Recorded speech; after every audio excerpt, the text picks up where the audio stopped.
कोण आहे मला सांग. प्रधानमंत्री जर समाज त्याची तर आवाज बंद कर थोडंसं.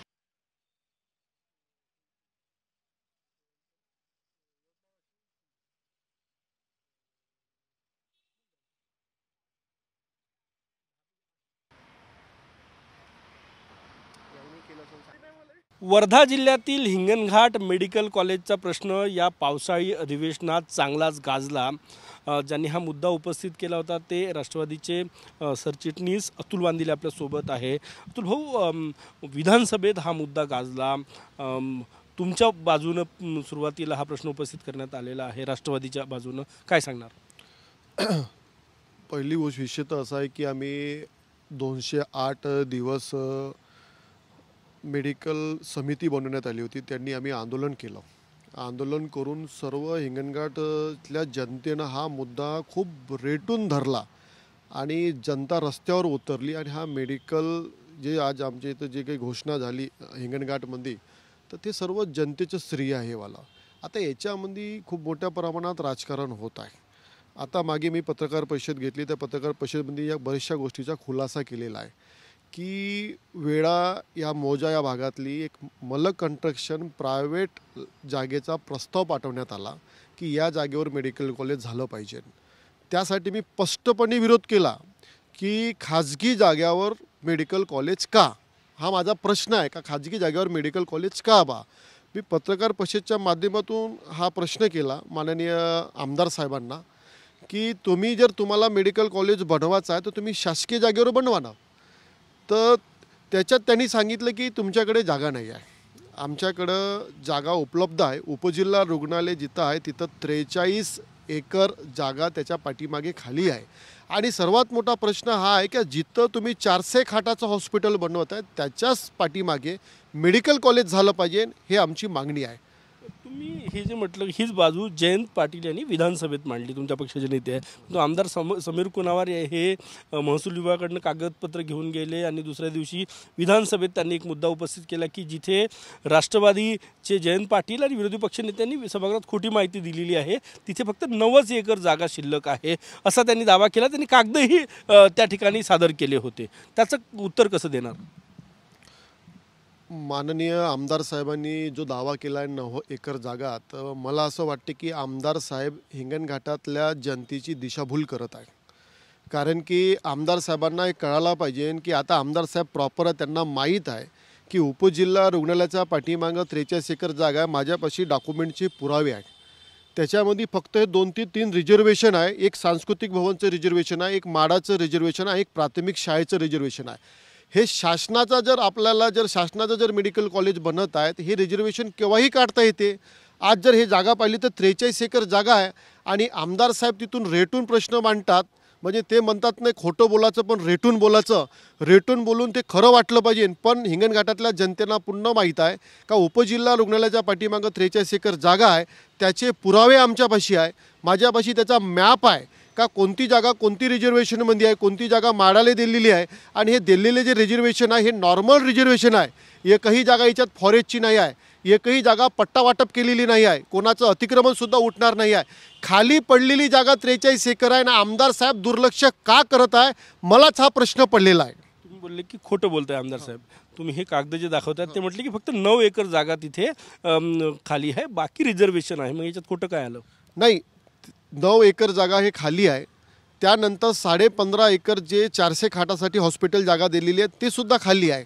माझी 9 आणि हे 15 समजायचं 24 एकर जागा, 24.5 एकर जागा. त्यामध्ये 24.5 एकर झाल्यानंतर सांस्कृतिक भवनसाठी जसं हॉस्पिटलला लागून सांस्कृतिक भवन होऊ शकत नाही. पण आमदार साहेबाचं मत असं आहे की हॉस्पिटलला लागूनच सांस्कृतिक हॉल बनला पाहिजे. पण ते चुकीचं आहे. सांस्कृतिक हॉल आपल्याला दुसरीकडे कुठेही बांधता येणार. तर सांस्कृतिक हॉलची जर रिझर्वेशन काढण्यात आलं, माडानं खाली जागा रिझर्वेशन करून ठेवलेली आहे. जर माडाची जी बिल्डिंग बनलेली आहे त्या बिल्डिंगमध्ये कोणी राहायला गेलेलं आहे पण त्यांनी खाली जागा रिझर्वेशन करून ठेवलेली आहे. त्या जागा जर खाली केल्या तर एकूण 43 एकराचा पट्टा आपल्यापाशी आहे, उपलब्ध आहे. वेळेला जी जागा मल कन्स्ट्रक्शन जागा दान देणार होतं त्यांनी इच्छाही दर्शवली होती, त्याला तुमचा का विरोध आहे? असं का विरोध करताय तुम्ही? कारण काय? नाही, माझा विरोध एकच आहे की मला कन्स्ट्रक्शन आणि जे जागा इथं घेतली आपण याला घेतलेली आहे त्याच्यात 3 लोक पार्टनर आहे. म्हणजे आमदार साहेब काय करत आहे, उद्योगपत्यांना मालामाल करत आहे. तिथं जागा डोनेट केली होती, दान दिली होती, मग डोनेट केलेली आहे. वेळालाच एक जागा आणखी आहे, त्याचा 9 महिन्या अगोदर सर्वे झाला. शासनाची 36 एकर जागा तिथं खाली आहे. मेडिकल समितीच्या माध्यमातून त्याचा सर्वे झाला. जे प्रशासकीय अधिकारी आहे तिथं SDO तहसीलदार त्यांनीसुद्धा या जागेची पाहणी केलेली आहे. 36 एकर जागा शासकीय वेळाला खाली असताना 9 महिन्या अगोदर त्याचा सर्वे झाला. ते जागा सोडून आमदार साहेब फोर्स करत आहे की खाजगी जाग्यावर.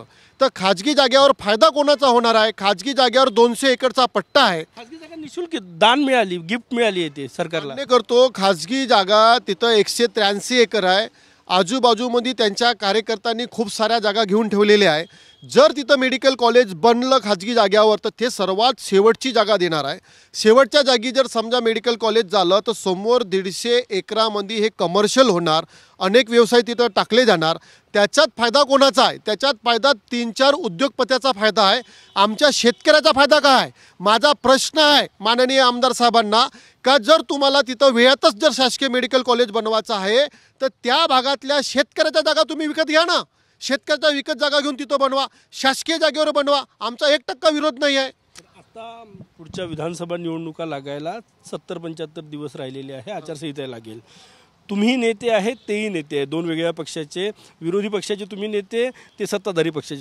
तुम्ही 2 नेत्यांच्या भांडणात तिथल्या जनतेचं नुकसान होणार नाही का? जर समजा ते मेडिकल कॉलेज झालं नाही, कॅन्सल झालं तर नेत्यांच्या भांडणात, कारण की नेत्यांना राजकारण करायचं असतं. तुम्ही असो का ते असो, दोन्ही पक्षाच्या सर्वसामान्य लोकांचं नुकसान नाही का? एवढ्या वर्षाचा लढा आहे, तिथे मेडिकल कॉलेज मिळालं. पहिला विषय, मेडिकल कॉलेज खिचून आणण्यासाठी हिंगणघाटातल्या सर्व जनतेने खूप मेहनत केलेली आहे. आंदोलनं केलेली आहे, मोर्चे काढलेले आहे, महिलांनी मोर्चे काढले आहे, विद्यार्थी वर्ग रस्त्यावर उतरला, यूथ वर्ग रस्त्यावर उतरलेला आहे. संघर्ष समिती मेडिकलची आमची संघर्ष समिती आहे, 208 दिवस त्यांनी आंदोलनं केलेली आहे. आम्ही लोकसुद्धा मुंबईत जाऊन आझाद मैदानावर बसलेलो आहोत. आमचे नेते प्रदेश अध्यक्ष जयंत पाटील साहेब यांनी 5-10 विधान भवनात हा विषय रेटून धरलेला आहे. माजी गृहमंत्री अनिल बाबू देशमुख माझं नाव घेऊन त्यांनी विधानभवनात हा विषय मांडलेला आहे. मेडिकल कॉलेज आणण्यासाठी हिंगणघाटातल्या सर्व जनतेने मेहनत केलेली आहे. आणि एवढी मेहनत करून जे आम्ही खिचून आणलेलं जे मेडिकल कॉलेज आहे याच्यात जर माननीय आमदार साहेब जर राजकारण करत असतील किंवा BJPचे कोणते नेता राजकारण जर करत असतील आणि जर आम्हाला काही नेत्यांकडून अशी सुद्धा सूचना येत आहे की हे मेडिकल कॉलेज आपण एक तर बनवायचं खाजगी जाग्यावर.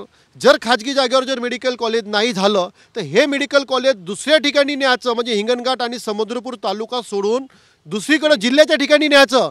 जर असा प्रकार जर घडला तर मी एक आमदार साहेबांना एक सुझाव देतो की असा जर प्रकार घडला तर हिंगणघाटातली जनता रस्त्यावर उतरून खूप मोठ्या प्रमाणात उद्रेक आणि आक्रमक पद्धतीनं आंदोलन होणार आणि त्याचे जे काही पडसाद उमटणार त्याचं जबाबदार माननीय आमदार साहेब आणि प्रशासन आणि शासन राहणार.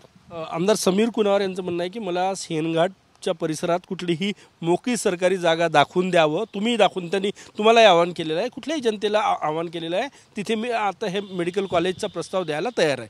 तुम्ही त्यांना कोऑपरेट करून सजेशन देणार आहात का? हो, पहिला विषय माझा मेडिकल कॉलेजबद्दल म्हणजे खाजगी जाग्याबद्दल फक्त विरोध आहे. खाजगी जाग्याबद्दल, शासकीय जाग्याबद्दल माझा 1% कुठं विरोध नाही आहे. आता जामच्या लोकांनी निवेदन दिलेलं आहे, कोल्हीच्या लोकांनी निवेदन दिलेलं आहे, नांदगावच्या ठिकाणी निवेदन दिलेलं आहे, वेळा या गावातल्या लोकांनी निवेदनं दिलेलं आहे, समुद्रपूर या गावातल्या लोकांनी निवेदन दिलेलं आहे.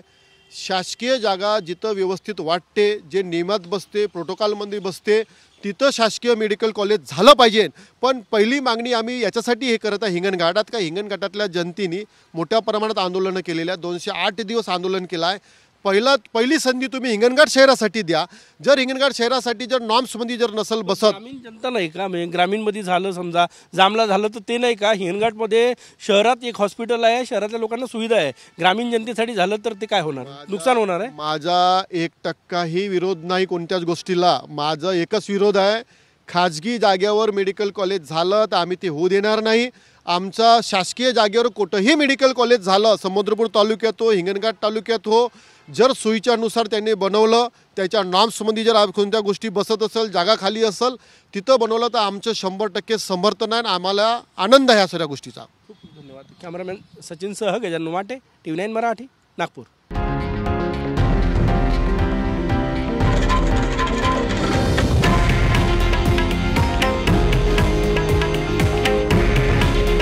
हे आहे देशातील नंबर 1 न्यूज नेटवर्क आणि आपण पाहत आहात TV9 मराठी. काळजी तुमची, हित महाराष्ट्राचं.